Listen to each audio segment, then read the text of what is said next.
Welcome to English Evidently Podcast, the place where you improve your English every single day simply by listening. Hello, I'm Leo, and I'm a delivery driver. My office is the cab of my van, and my job is to connect people with what they need, from parcels to parts to prescriptions.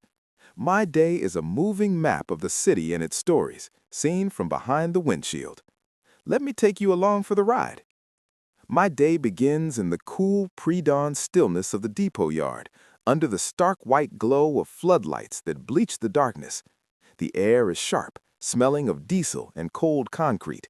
I find my assigned van, its familiar shape a silhouette against the warehouse lights. A gentle slap on its side panel, a morning greeting to my partner for the day.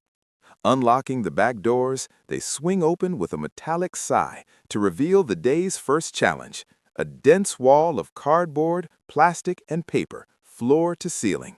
This is my cargo, my responsibility. This is the quiet, strategic heart of the day before the city's chaos begins. Clipping my scanner to my belt, I begin the sort.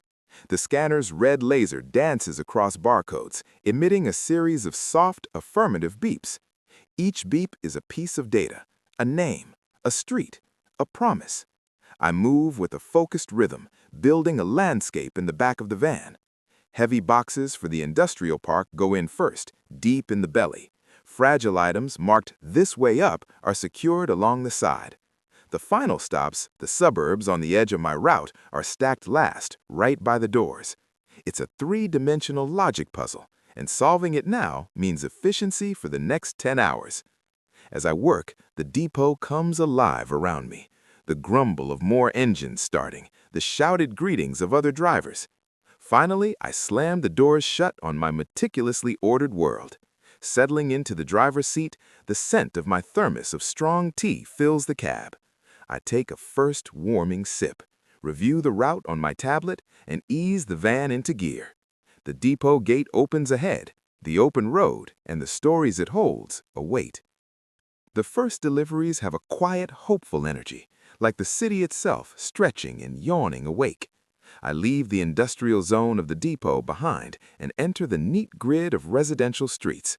Here, the rhythm is gentle and predictable.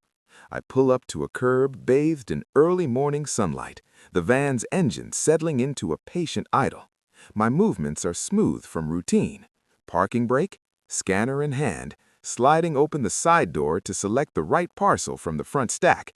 The sound of my footsteps on a quiet sidewalk is often the first sign of the day for many. A ring of the doorbell, a friendly knock. Sometimes the door opens to a parent holding a child, and I hand over a box that brings a wide-eyed look of anticipation. "Is that my book?" a small voice might ask. Other times, the delivery is for someone already at work.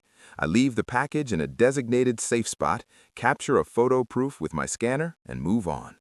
There's a brief, satisfying thump as the van's door slides shut, a punctuation mark to a completed task. Then the route shifts and the rhythm changes. I merge into the growing current of the city's main arteries, heading toward the commercial district. The pulse quickens. Here, I'm delivering not to homes, but to the engines of business. A sealed envelope of contracts to a sleek office lobby, a box of specialty filters to a bustling cafe, a heavy roll of industrial cable to a workshop. The interactions are faster. A quick handoff to a receptionist, a nod to a shop owner, a signature on a screen. My van becomes a temporary landmark, a momentary pause in the sidewalk's flow. Through the windshield, I watch the city's story unfold in fragments, people rushing to work, shops raising their grates, the steady metamorphosis from quiet to kinetic life. I am not just passing through it. For these hours, I am a working part of its heartbeat, connecting the silent, waiting packages in my van to the moving, living needs of the day. By late morning, the straightforward rhythm dissolves into a complex, living puzzle. The city is now fully awake, and every mile presents a new variable in the day's equation. The wide-open streets have vanished, replaced by a tight river of traffic that moves in fits and starts. My mental map, so clear at dawn, is now overlaid with real-time obstacles. I see the dreaded orange cones and flashing arrows of a construction zone 2 blocks ahead, forcing an instant recalculation. A street that's usually free for a quick drop-off now has every parking space occupied, a solid line of gleaming metal. This is where the job becomes a game of chess against the clock and the urban landscape. Each stop is no longer just an address, it's a tactical challenge. For the high-rise office delivery, I can't use the main entrance. I navigate to the loading dock around back, wait for a truck to finish unloading, secure a signature from a hurried logistics manager who's juggling a phone call, and get a temporary pass for the service elevator. Time is elastic here, stretching thin. The very next stop is its own opposite, a small, older apartment building with a locked main door and no working intercom. The solution isn't in the rulebook, it's in the notes from last week. I ring the neighbor in Unit 2, who kindly agreed to be a backup. She appears at her window, gives a wave, and comes down. The handover is a brief moment of shared understanding and community cooperation. My GPS offers a suggested route, but its logic is digital and rigid. My true navigation comes from memory and adaptability, knowing that the alley behind the post office cuts 3 minutes off the trip to the north side, or that the school zone means no stopping at all until after 3 p.m. The midday is a relentless test of patience and problem solving, where the greatest delivery isn't always a package, but my own focused perseverance. In the warm lull of the early afternoon, my route curves back into a familiar, tree-lined neighborhood of quiet bungalows. It's here, on Elmwood Drive, that my job shifts subtly from logistics to something more human. As I turn the corner, I see him, Mr. Henderson, already settled in his worn wicker chair on the front porch, a newspaper folded in his lap. He's not just waiting for a parcel, he's waiting for the moment of contact. A smile breaks across his weathered face as my van pulls to the curb. "Right on schedule, Leo," he calls out, his voice carrying a note of genuine cheer. This delivery is different. It's a weekly box of medical supplies, lightweight but vital. I don't simply leave it at the door, I take it from the van and walk up his short, neat path. "Let me get that for you, Mr. Henderson," I say, handing the box directly to him. I see his hands, marked by time, and I make sure his grip is secure before letting go. We don't have a long conversation, just a few exchanged sentences that have become part of our ritual. He'll comment on the hydrangeas blooming by his steps, or ask if the traffic was bad on the overpass. I'll admire his roses and confirm his next delivery day. It lasts less than 2 minutes, but in that brief exchange, the barcode fades away. I am no longer just a driver for a company. I am Leo, the person who shows up, who remembers his name, who ensures his supplies reach his hands safely. For him, I am a reliable thread connecting him to the world, a small but steady part of his week that says, "You are seen, and what you need matters." Driving away, I glance in my mirror to see him still on the porch, carefully opening his box. That small moment of connection doesn't slow my route, it fortifies it. It reminds me that my van carries more than packages. It carries care, independence, and a quiet kind of fellowship, one doorstep at a time. The afternoon sun beats down, turning the cab of the van into a warm, focused cockpit.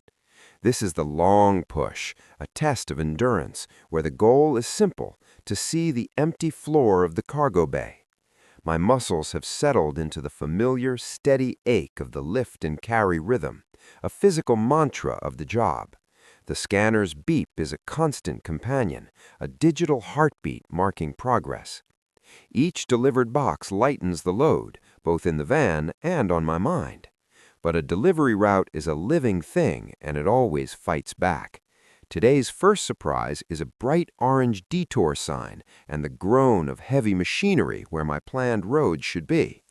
A water main repair has torn up the asphalt, turning a major artery into a dead end. For a moment, there's a flash of frustration. My carefully ordered sequence is now in knots. I exhale, switch off the suggested route on my GPS, and pull over. Spreading my paper map on the passenger seat, my finger traces a new path through the side streets, weaving a new logic around the city's sudden obstruction. No sooner have I navigated the detour than the sky, which had been a clear, hard blue, darkens abruptly. A summer rain, sudden and fierce, begins to drum on the roof with the intensity of 1,000 tiny hammers. I pull on the company-issue yellow slicker, its material stiff and smelling faintly of vinyl. Now every delivery becomes a two-part dance. First, sheltering the package under my coat as I dash from the van. Second, seeking a dry spot for it, under a deep porch eave, in a covered alcove, wrapped in the plastic bag I always keep handy. My boots splash through growing puddles, and rain drips from the brim of my cap, but the packages stay dry. These hurdles, the closed road, the downpour, aren't mere annoyances, they are the texture of the day, the unexpected variables that transform a routine into a test of adaptability. Overcoming them brings a quiet, gritty satisfaction that air conditioning and clear skies never could. The job isn't just about delivering, it's about persevering. The final hour carries a different energy. The once crowded stacks in the back of the van have dwindled to a few lonely parcels. There's a physical lightness to the vehicle now, and a matching lightness in my spirit. The last delivery on my manifest is to The Quiet Nook, a small independent bookstore tucked away on a cobblestone lane in the old part of the city. As I park, the evening sun slants between the buildings, casting long, warm shadows. The bell above the shop door jingles softly as I enter, the familiar, beloved scent of paper and ink greeting me. The owner, Miss Reed, looks up from arranging a display, and her face brightens with recognition and anticipation. "These must be the new historical biographies," she says, almost to herself, as I hand her the box.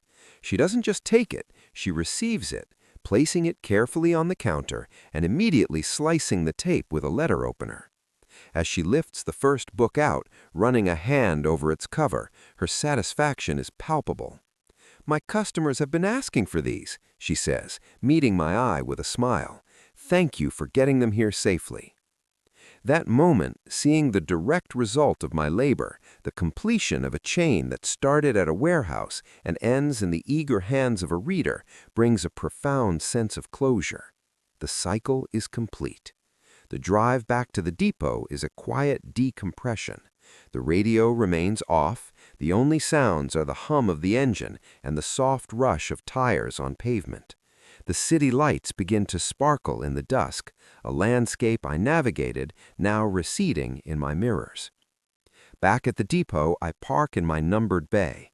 The final rituals are simple. I complete the electronic log, sign off on the van's condition, and lock the empty cargo doors with a solid, final clunk. Walking to my own car, the day's miles are a pleasant heaviness in my legs, the memory of 100 doorsteps and a dozen small problems solved, etched into my mind. There are no grand accolades, just the silent, solid knowledge of work fully done. I was a link, a small but essential connector in the vast network of daily life. And now, under a darkening sky, my part is played. The road rests, and so do I.